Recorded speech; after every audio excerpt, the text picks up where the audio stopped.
Welcome back to our expanded edition of the Situation Room. I'm Wolf Blitzer in Washington. Coming up later, we'll be speaking live with Mike Huckabee, arguably the front-runner in Iowa right now. But right now, we're speaking with another Republican presidential candidate. The debate just wrapped up in Iowa. Ron Paul is joining us live from the scene. Congressman, thanks very much for coming in. Thank you. Nice to be with you. First of all, were you happy with what happened over these nearly 90 minutes of the debate? Well, I was satisfied. I wasn't super happy or disappointed. It was pretty routine. It was a little more subdued. But I had a fair amount of time, and I got to make some points. And I was pleased I got to bring up the subject of monetary policy, which to me is very important. That's being totally ignored. And we're in the midst of a dollar crisis, so I was very pleased that I was able to do that. We were monitoring the debate all hour and a half or so with a focus group of 21 undecided Republicans, and they had a little meter to show us if they liked what they were hearing, if they didn't like what they were hearing. I'm going to put up on the screen and play this little excerpt of what you said when you were talking about what you would do in your first year as Commander-in-Chief. And watch this. If you can't see it, I'll explain to you what happened. Okay. The Commander-in-Chief could end the war. We could bring our troops home. That would be a major event. It would be very valuable. We could be we could become diplomatically credible once again around the world. Right now, today, we're not. Even our allies resent what we do. We would have no more preemptive war. We would threaten nobody. We would not threaten Iran. All right, on that, these 21 Republicans, you should know, Congressman, if you weren't watching the line go down, they didn't like what they were hearing right then. I suspect some Democrats might have liked very much what you were saying, but this is a consistent problem you've had in this Republican contest. Well, you know, the whole thing is, if this would have been Clinton's war, they would have gone the other direction because we ran against Clinton's interventions in Kosovo and Bosnia.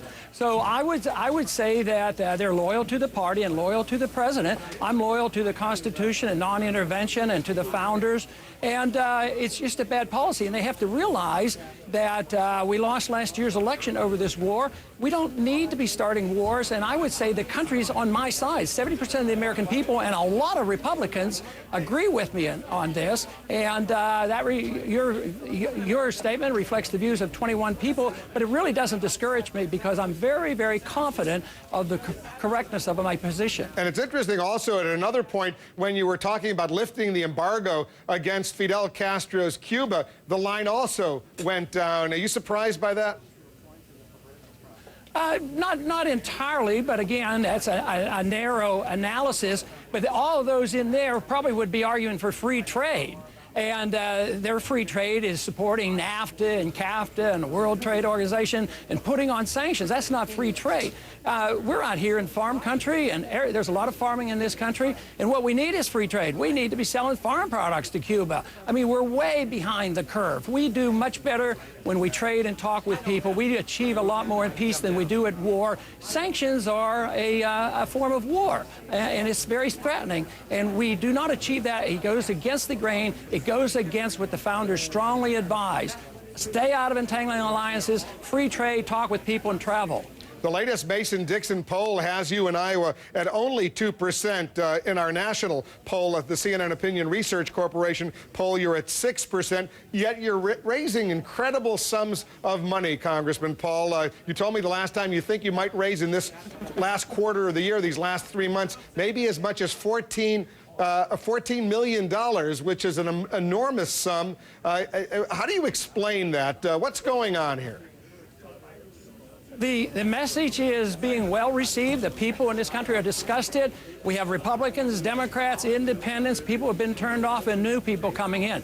We almost have $12 million for this quarter, which was our goal. We have December 16th coming up, a special day. Those organizers claim it's going to be bigger than November 5th. We could have $5 million on that very day, so we're going to be way ahead of the plan. What are you going to do with all that money? This tells us, well, we're buying television, and we're doing the campaign. We're probably under the radar screen. But believe me, we're going to get our vote out, and we just may well surprise a lot of people because we're not sitting on our hands. We're doing the things necessary to translate Internet support and the money we have into getting real votes. And very quickly, if you don't get the Republican nomination, what is the chance that you will run as an independent third-party candidate? Pretty slim. I have no intention, no plans. The system is biased against third parties and independent runs. It isn't a very democratic process. You run as an independent, you can't get into debates, it's hard to get on ballots. So I'd like to see the promotion of democracy here in this country. We deserve a little bit of an improvement here. So I don't hear you say the word zero chance. You're saying pretty slim. It's pretty slim chance for what? To run as a third-party candidate. Is there a zero chance? No. Or pretty slim is just a little bit higher than zero? Yeah, I would say 99.999%. I mean, I don't like saying absolutes, but I have no plans. This is an honest statement. No plans and no intention to do anything outside the Republican primary. Ron Paul, I hear you. Thanks very much, Congressman, for coming in. Thank you. So which candidate did that group